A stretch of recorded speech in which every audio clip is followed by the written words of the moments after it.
Hello and welcome to Bolt Action Reloading. If you're interested to see how the Hornady 147 grain ELD match performs with IMR4451 Enduron powder in the 6.5 Creedmoor cartridge, stick around. Welcome back to the channel. If this is your first time here and you'd like to see how I and the rest of me here make our group smaller, start now by subscribing to the channel and hitting the bell icon. That way you get notified when I post new videos and you won't miss anything. I'm sure a lot of our regulars have been waiting with bated breath just to see when the next 6.5 Creedmoor video is coming out and we do our ELD-X load test. Well guys, today is your day. Obviously, the subject of today's video is the 147 grain ELD match by Hornady, part number 26333. We've had pretty good luck with this projectile in the rifle so far, and its G1 ballistic coefficient of 0.697 certainly puts it towards the top of our long-range performance contenders. Now, today's powder we're going to use is IMR4451. This is an Enduron technology powder, which is supposed to help it to be insensitive to temperature changes to maintain your velocities. And honestly, the first time we've tested this here on the channel. I've seen Johnny's Reloading Bench do some testing on it. If you guys haven't checked out his testing, he's done several projectiles with us already and got some fairly reasonable velocities and fairly reasonable performance. So I just had to see how it was going to work. Without getting too deep, let's just start in the load data. We're going back to our old school development style for this video today because primarily I wanted to see exactly how it was going to perform with some random charges, see where we were starting from, and see what velocities we were going to get. So we picked Hornady brass. This hasn't had any immaculate trimming done. It has all been trimmed to length. However, none of the primer pocket uniforming, none of the neck turning is going to be done on today's loads. And primarily we're going by the book, except for technically it's the wrong book. Today's data is pretty much based on the 150 grain Sierra Match King data that Sierra posted on their website. So far, I've had pretty good luck translating the estimated velocities for the 150 grain straight over to the 147. I'm certainly not telling you to do so, but so far I've had fairly good luck, at least within reason. So let's get into the details. Like I mentioned, today's projectile is 147 grain ELD match by Hornady, part number 26333. The primers we're using for today's video are the CCI 250 large rifle magnum primers. We're using Hornady brass trimmed to 1.910 inches. The cartridge overall length we're testing today is 2.850 inches. And we're using IMR4451 starting at 41.5 grains and loading all the way to 43 grains. Some of you guys have been clamoring for a little bit more video of the actual groups as they've been shot. I did record this. I really haven't figured out how to work it into the video yet, simply because I don't have a camera on the shooter. I only have a target camera, and I'm really not sure how that'll work out. But maybe we'll try and put some at the end, see if you guys are interested in it. If there's enough of you guys watching at the end, maybe I'll just put it at the end. Our shooting conditions for the day was started off at 83 degrees Fahrenheit at 69% relative humidity, a density altitude of 3,171.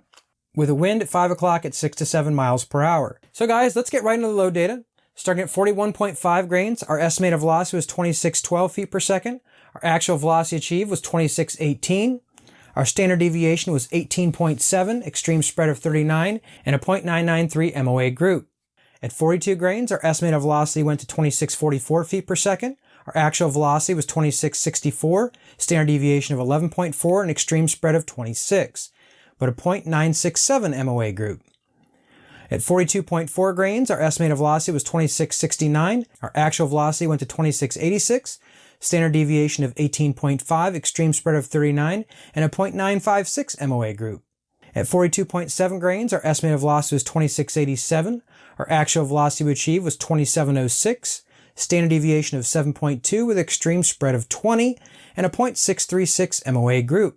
At 43 grains, our estimated velocity was 2706, our actual achieved velocity was 2720, standard deviation of 10.5, extreme spread of 24, and a 0.673 MOA group. I'm fairly certain that 43 grains was actually a tenth over Sierra's declared maximum, but in this particular case, we were certainly watching for pressure the whole way, and when we show you the brass here, I don't think you'll see any issues either. All that out of the way, talking about the groups in general, certainly the groups weren't bad. It was nice to see as we got a little bit faster, our groups tightened up just a little bit.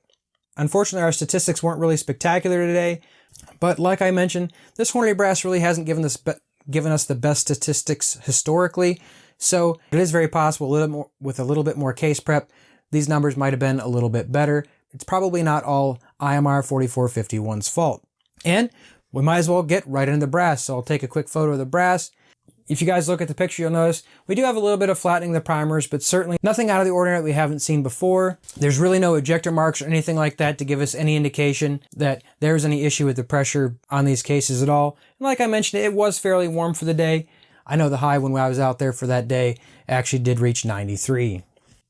So guys, basically that is today's video, short and sweet. Let me know what you guys think in the comment section below. I know Johnny's done a lot of testing around the 140 grain range, and I'm certainly not against that. I've had such good luck with the Reloader 16 and the 140 grain range projectiles that I would almost hate to switch and bother going back when I found a very good performer in that. This is just the start of some of the newer powders that are going to be on the channel. If you guys tune in for the next couple weeks, we're going to bring on a couple more powders that we hadn't shot yet on the channel, see how they work out, do a couple more with the 147 grain. We're going to even bring the 143 grain ELD-X back for that. So stick around for that.